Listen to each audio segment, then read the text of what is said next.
Bonjour à tous et bienvenue pour ce deuxième cours sur la psychologie positive. Aujourd'hui, nous allons centrer le propos sur les émotions positives.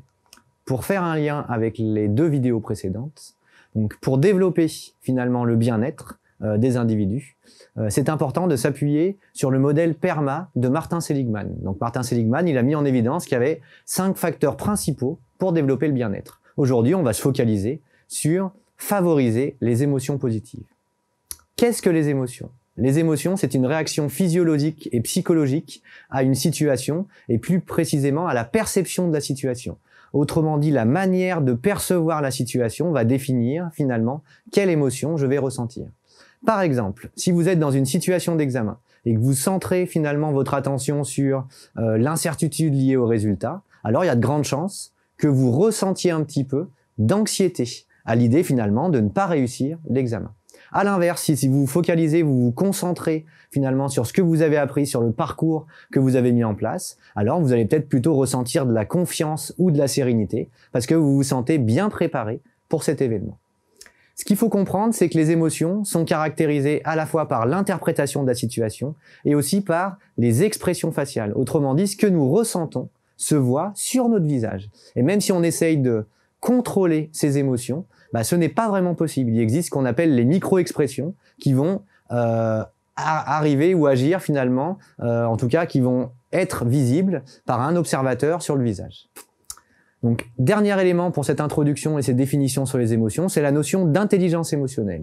Qu'est-ce que c'est l'intelligence émotionnelle ? C'est la capacité à identifier, exprimer, comprendre, utiliser et réguler ses émotions finalement pour favoriser son bien-être. Et puis réguler aussi les émotions d'autrui et comprendre les émotions d'autrui. Tout le monde n'a pas la même capacité, les mêmes compétences émotionnelles, la même intelligence émotionnelle, mais ce qui est intéressant de comprendre, c'est que ça s'entraîne. Autrement dit, si je m'entraîne finalement à prêter attention à mes émotions, à celles d'autrui, à comprendre l'état émotionnel des individus et à essayer d'interagir avec eux par rapport à ça, alors je vais développer ma capacité, mes compétences émotionnelles. Avançons un petit peu sur la notion d'émotion. Donc vous avez 2 types d'émotions possibles qu'on peut ressentir et on caractérise généralement les émotions comme des émotions positives ou plaisantes et des émotions négatives ou déplaisantes. Ce qu'il faut comprendre, c'est que c'est pas forcément si simple que ça. Et du coup, il est parfois difficile de qualifier une émotion de positive ou négative sans comprendre le contexte. Pour certains, de l'énervement peut être perçu comme quelque chose de positif parce que ça va les aider finalement à mieux fonctionner dans le quotidien. Et on va avoir aussi plus une ambivalence et une complémentarité entre les émotions. Il existe par exemple des mélanges émotionnels et je peux très bien ressentir des émotions à valence positive et à valence négative simultanément. Par exemple, la satisfaction et le bonheur d'avoir obtenu un examen, mon bac par exemple, en observant quand même sur la liste que je peux être triste en même temps pour un collègue qui n'a pas eu finalement son bac. Et donc je vais avoir une certaine ambivalence et ressentir plusieurs émotions simultanément. Si on essaie de comprendre dans un premier temps les émotions négatives, donc la colère, la haine, la peur, le dégoût, la tristesse, la douleur, l'ennui ou l'envie.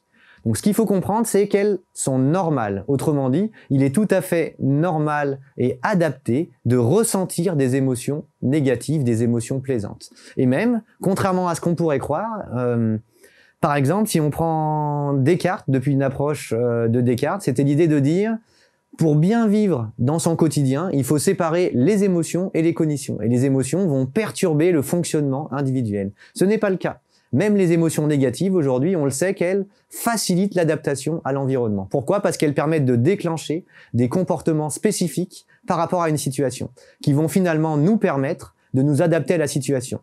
Mettons si je marche dans la rue le soir, du coup c'est une rue un peu isolée, il n'y a pas trop de lumière, j'entends un petit bruit, et il est possible que je ressente de la peur. Avec cette peur, on va avoir une redistribution au niveau sanguin, par exemple, sur les extrémités pour favoriser la fuite. Et il est possible que, du coup, j'ai besoin dans cette situation-là, parce que quelqu'un est derrière moi, qui est pas bienveillant avec moi, de fuir. Et donc, la peur va me permettre d'être plus efficace dans ma réaction par rapport à l'environnement.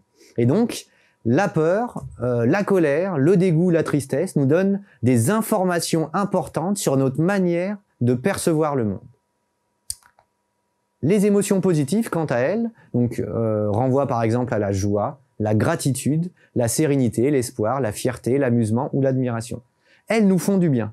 Et donc elles ont une fonction adaptative, mais aussi elles ont une fonction qui renvoie au bien-être hédonique, c'est-à-dire la fréquence, ressentir plusieurs fois et souvent des émotions positives. C'est plus important dans le quotidien de ressentir plusieurs petites émotions positives que de ressentir une fois une grosse émotion positive. Et donc l'idée des fonctions adaptatives pour les émotions, c'est qu'elles vont nous permettre de repérer finalement et de comprendre les situations où on est relativement bien, où on se sent bien, et donc on est sur une approche par les thérapies comportementales et cognitives, travailler un petit peu sur notre manière de voir le monde, de comprendre le monde, pour contrôler indirectement notre perception du monde.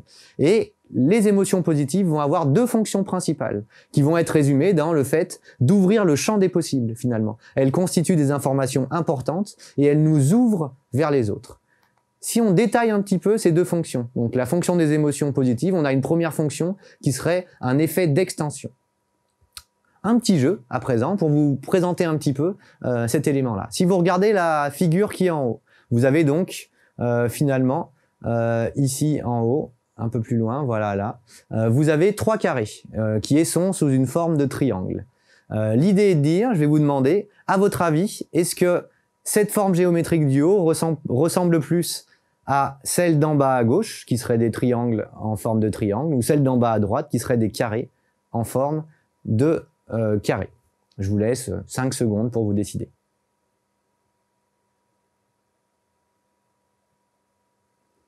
Donc si on regarde, normalement, lorsqu'on ressent des émotions positives, on est plutôt centré sur le monde dans sa globalité. Et donc, quand on va observer la figure du haut, on ne va pas repérer les carrés, mais on va plutôt repérer la forme triangulaire que cela donne. Et du coup, en ressentant des émotions positives, on va plutôt avoir tendance à percevoir que la forme géométrique qui est en forme de triangle avec des triangles, bah du coup c'est plutôt celle-là qui ressemble le plus quand on a des émotions positives.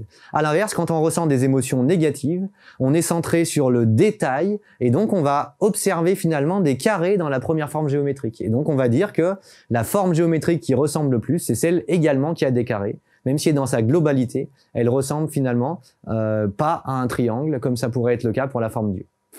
Si on détaille encore un petit peu plus la fonction et l'effet d'extension des émotions. Donc les émotions positives, elles étendent littéralement le champ visuel et donc on voit littéralement plus large. Premièrement, on a une dilatation au niveau de la pupille quand on ressent des émotions positives. Deuxièmement, si vous regardez le schéma du bas, bah on a tendance à voir aussi bien les images qui sont dans la périphérie que les images centrales. Alors quand on ressent des émotions négatives, on se centre uniquement sur un élément de l'environnement sans étendre notre champ visuel. Troisième effet des émotions positives, effet d'extension, elles étendent aussi le fonctionnement cognitif. Lorsqu'on ressent des émotions positives, il y a toute une série de travaux qui ont été mis en place par Eisen et collaborateurs qui montrent que finalement, on va être beaucoup plus créatif, on va trouver des solutions qui sont plutôt originales. Dans des négociations commerciales, on va être plus fort, entre guillemets, pour faire acheter aux consommateurs finalement un article. On va être meilleur dans notre prise de décision médicale, c'est-à-dire que les médecins à l'heure actuelle utilisent dans le bloc opératoire finalement des musiques qui leur permettent de ressentir des affects positifs en fond. Et enfin, du coup, au niveau scolaire, lorsqu'on ressent des émotions positives, on a des meilleures performances. Dernier élément sur l'effet d'extension, ça permet aussi d'étendre le rapprochement par rapport aux autres. On a tendance, lorsqu'on ressent des émotions positives, à se sentir plus proche de notre colocataire par exemple ou de la famille. On va être peut-être avoir un rapport plus fort avec différentes personnes et on va avoir un rapport plus fort aussi avec la nature. Donc l'idée est vraiment de dire que lorsqu'on ressent des émotions positives, on a envie d'aller vers les autres, même si on n'est pas dans la même catégorie socio-professionnelle, dans la même catégorie sociale, dans la même ethnie, où on a de différences de tel ou tel paramètre. Deuxième effet des émotions positives, c'est ce qu'on appelle l'effet développé. Alors ici, je vais vous traduire cet effet-là par une étude qui est maintenant ce qu'on appelle Princeps, donc qui est vraiment centrale dans la psychologie positive, qui a été conduite par Fredrickson et collaborateurs en 2008. Donc qu'est-ce qu'elle a mis en place? Donc elle a demandé dans une grande entreprise américaine à des salariés, à une plusieurs centaines de salariés finalement qui ont accepté volontairement de prendre part à un programme de méditation d'amour et de bienveillance. Donc sur le temps de travail, ça aide aussi pour favoriser et pour encourager les salariés à venir au programme. Donc c'était négocié avec l'entreprise. Et donc l'idée est de dire entre 13h30 et 14h30 tous les jours, donc 30 minutes sur mon temps personnel, 30 minutes sur le temps de travail, venir finalement participer à une séance d'amour et de bienveillance. Elle s'est rendue compte que au bout d'un mois, la séance d'amour et de bienveillance au niveau de la méditation avait largement augmenté les émotions positives ressenties par les salariés. Et puis, ce qui est intéressant, plus je venais aux séances de méditation, plus je ressentais une augmentation des affects positifs. Donc ceux qui ne venaient pas trop souvent ou qui ont décroché, on n'a pas vu finalement de différence sur les affects positifs.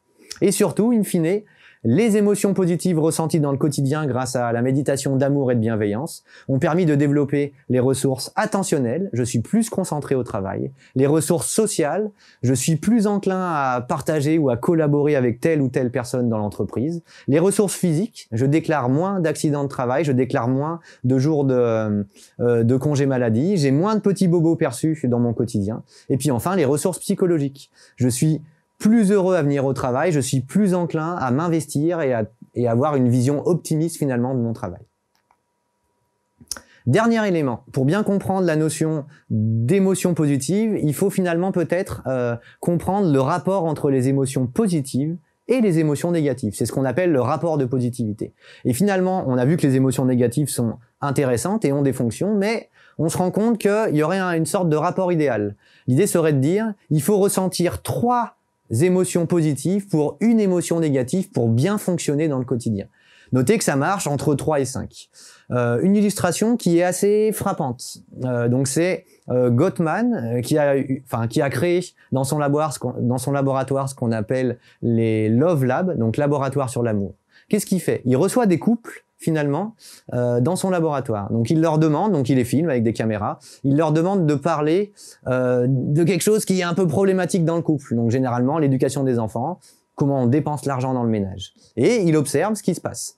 Il se rend compte et il a réussi à prévoir que dans ces situations conflictuelles, si on a entre 3 et 5 émotions positives pour une émotion négative, donc si les couples arrivent finalement à faire face à ça et du coup à ne pas se focaliser sur quelque chose qui est négatif, alors du coup, on va avoir des couples qui vont rester ensemble et qui vont être solides. Les couples qui avaient un rapport de positivité entre 1 sur 1, une émotion positive pour une émotion négative ou 2 émotions positives pour une émotion négative, divorçaient significativement plus dans l'année qui suivait ou dans les 2 ans qui suivaient. Donc on se rend compte que ce rapport de positivité, il fonctionne vraiment bien. Donc au niveau familial, mais ça fonctionne aussi avec un entraîneur et un entraîné, avec un enseignant en activité physique adaptée et avec une personne qui l'encadre, ou au niveau scolaire avec l'enseignant et puis du coup les élèves. Et donc les émotions positives et négatives sont vraiment utiles à retenir, elles améliorent toutes les deux l'adaptation. Et ce qui serait intéressant quand même, c'est de favoriser l'expérience d'émotions positives, de limiter un petit peu les émotions négatives si elles sont trop fréquentes. Et dans l'absolu, ce qui compte, c'est de ne pas ressentir des fausses émotions. Lorsqu'on dit qu'il faut un rapport de positivité, c'est des vraies émotions sincères. Si c'est pour se faire croire à soi-même qu'on ressent une émotion positive alors qu'on ne le ressent pas de l'intérieur, ça ne fonctionne pas vraiment. Et donc on doit vraiment avoir un rapport de positivité qui est sincère et qui vient du plus profond de soi-même. Voilà, merci de votre attention et au plaisir de vous retrouver sur la prochaine vidéo.